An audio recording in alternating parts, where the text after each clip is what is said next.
თქვენზე იცით ვინ ლოცულობს ქრისტიანებზე? მე ჩვენამდე თავი გააქვთ იოანეს სახარი რო წაკითხული, იესო ქრისტე. როგორც იმ მოციქულებზე ლოცულობდა, ისე ყველაზე იმაზე, ვინც მერე იბადებოდა. ჩვენ მყავს ისეთი კარგი შუამავალი ქრისტეს სახით. ამის მაგბირად რატო უნდა ჩავსვა ადამიანები, მით უმეტეს მკვლელები. ჩვენზე ღმერთი ლოცულობს იესო ქრისტე, ის გაეკრა ჯვარზე. და იმან გადამარჩინა და შეიძლება ეს ჩავანაცვლო კრეტინიზმით და ქრისტეს ამოფარებული დეფექტიანები ყოფიერების გადარჩენისათვის გაიოლეს ცხოვრება ამ კრეტინებს უსმინოთ ჩვენ როგორ ამახინჯებენ ღმერთის სიტყვას დაიჭება. იყავით ახლა ის მე მითხრა ჩემი პატრიარქო კარგად დაგიცვათ. ხო დაცმული კი ხართ პირდაპირ გაგები დაცმული ხართ. რას გიცათ რა პატრიარქი ღმერთია ეპტარწაღლი ძალიან გეტყობათ აი ტერიტორია თქვენ დაკარგული გაქვთ აჭრილი არის ყველაფერი და მოსახლეობის 60% თბილისში არის შევიწროებული და ქოთქოთში ხართ ჰაერი მანდარ არის და ამას დაამატეთ კიდე აქციებზე გაუშვებენ რაღაცებს და მერე მიდის კონტროლიზაცია მაშინ ხელშეგიწყობდით რა უნდა ახლა სწრაფად გავმართმადიდებლები გადავალ იცით რამდენი მსმენელი მეყოლება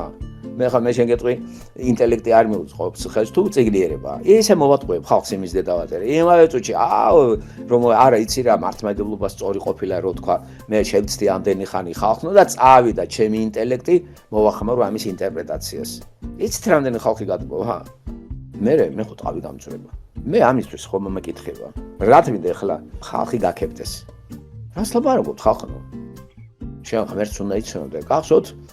იერემიას მეცხრეთავის 23 მოხლით ბევრჯერ გითხარით არაფერით არ დაიტრაბახო და ჩამოთვლილია თუ დაიკვეხანი იმით დაიკვეხანი რომ მიცნობთ მე გონებით თქვენ რა იტრაბახოთ იცნობთ ღმერთს როგორ იცნობთ ღმერთთან ბიბლია არ კითხულობთ და ესე იგი ღმერთს არ იცნობთ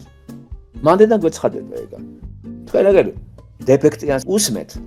და რა გარანტია რომ ის სწორად წარმოადგენს იმას მე კი არ წარმოვადგენ ღმერთს და კი არ გეუბნებით რომ მე ვიცი ღმერთი თქვენ ვერ გაიგებთ მე გეუბნებით წაიკითხეთ ბიბლია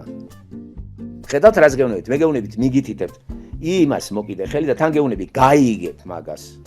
არა გაიგებს ყველა ბავშვურენა ყველა გაიგებს თქვენ თავს ეცით თქვენ ინტელექტს პატივი არა ხართ უტვინო გაიგებ ამას იმიტომ რომ სწავლობ მეცნიერებას მაგრა ეუფლები კაცო ისეთ რთული მეცნიერებებს სწავლობ ზოგი გაგიკვირდება და ამ პრიმიტიულად დაწერილ ბავშვის ენაზე დაწიგს რატო ვერ გებულობთ გამაგებინე რა იმიტომ რომ გულია დაკეტილი იმიტომ რომ ტყვეობაში ხართ სატანის ტყვეობაში იმას არ უნდა რომ ბევრი მივიდეს ქრისტესთან მაგრამ მაინც მუშაობს ღმერთი და 100% ქართველი არ მივა ქრისტესთან ვიღაცები ხომ მივლენ ხო და ამ ვიღაცების გულისთვის ვლაპარაკობთ